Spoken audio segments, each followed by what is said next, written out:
Сәлем достар, мектеп біздің екінші үйіміз.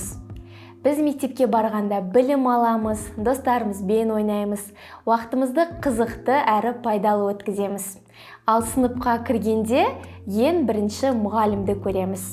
Сонымен біз бүгін мұғалімдік жайлы айтатын боламыз. Нақтырақ айтқанда, қазақ тілі мен әдебиеті мұғалімдерін даярлау білім беру тобы жайлы айтатын боламыз. Білім беру тобының аты айтып тұрғандай, бұл мамандықта мұғалімдікке үйретеді.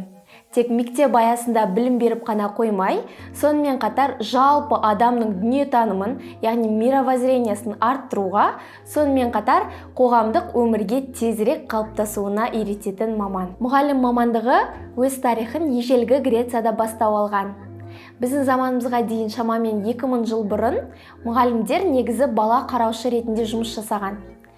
Олар билік басындағы адамдардың балаларын қарап, соларға тәлім-тәрбие берген. Жалпы педагог сөзі де ежелгі Грецияда пайда болған. Алғашқы педагогтар ретінде Аристотельді, Геродотты, Сократты, Платонды алсақ болады.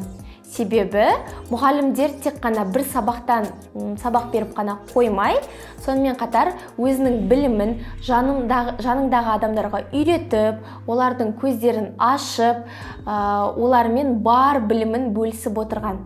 Ал мен жаңа атап өткен адамдарда өздерінің салалары бойынша білімдерін қастарындағы адамдарға үйретіп отырған. Мұғалім мамандығы әрдайым сұранысқа ие. Және бұл мамандықтың орнын ешкім баса алмайды. Мұғалім мамандығы қоғамда үлкен рөл атқарады. Өскелең ұрпақты тәрбиелеп, оларға білім беріп, көзін ашатын да осы маман иелері. Негізі бұл білім беру тобында екі мамандық бар. Ол қазақ тілі мен әдебиеті және қазақ тілінде оқытпайтын мектептердегі қазақ тілі мен әдебиеті мамандығы. Олардың айырмашылықтары мен ұқсастықтарын айтпасам да біліп отырған шығарсыңдар. Яғни, орыс мектептеріндегі қазақ тілін үйрету және қазақ мектептеріндегі қазақ тілін үйрету. Кел балалар оқылық, оқығанды көңілге, ықыласпен тоқылық. Барлығымыз осы өлең шумақтарын білеміз. Және бұл өлең шумақтарын Ыбырай Алтынсарин атамыз жазып кеткен. Ол педагог, ағартушы, ақын, ғалым. Қазақ халқына Ыбырай атамыз алғашқы ұстаз ретінде қалды. Ол Қазақстандағы алғашқы мектепті ашып қана қоймай, жаңа қазақ әліпбиін қолдана отырып, оқулық жазған. Ал енді мұғалім жайлы екі факт айтып өтейін. Бірінші факт, ол Кеңес одағындағы төңкерістен кейін мұғалімдерді шкраб деп атаған екен.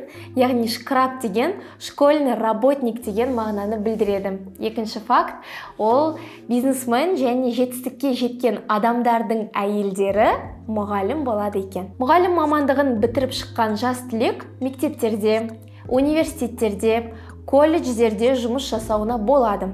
Сонымен қатар репетитор болып, немесе білім беру орталықтарында жұмыс істесе де болады. Ал енді мұғалім болу үшін қандай қабілеттер мен қасиеттер керек екенін айтып өтейін. Ол ең біріншісі оқушылармен және олардың ата-аналарымен қарым-қатынас жасай білу. Екіншісі ұйымдастырушылық қабілет. Үшіншісі жұмысқа деген талпыныс. Төртіншісі және ең маңыздысы басқаларға да мүмкіндік беру. Барлығымыз білеміз, әр мұғалімнің өзінің любимчигі болады.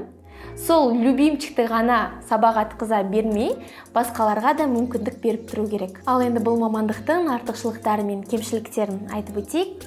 Артықшылықтары: балаларға білім бересің, өз кабинетің болады, мемлекеттік жұмысқа орналасуға болады және мамандықтың маңыздылығы. Кемшіліктері: үлкен жауапкершілік, стресстік жұмыс, мінезі қиын оқушылар болады және үй жұмыстарын тексеру керек. Ал енді бұл мамандықтың жалақыларын көру үшін біздің ЖО.кз приложениесіне кірейік.